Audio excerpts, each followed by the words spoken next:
وحال بينهما الموج فكان من المغرقين.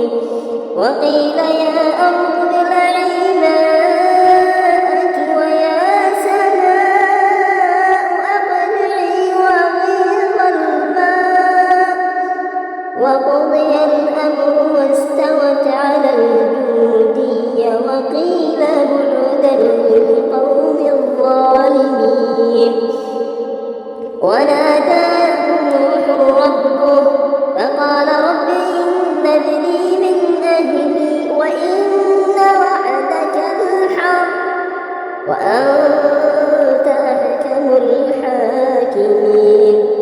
قال يا نوح إنه ليس من أهلك إنه عمل غير صالح فلا تسألني ما ليس لك به علم إني أعظك أن تكون من الجاهلين. قال رب إني أعوذ بك أن أسألك ما ليس لي به علم وإلا تغفر لي وترحمني أكن من الخاسرين. قيل يا نوح اهبط بسلام منا وبركات عليك وعلى أمم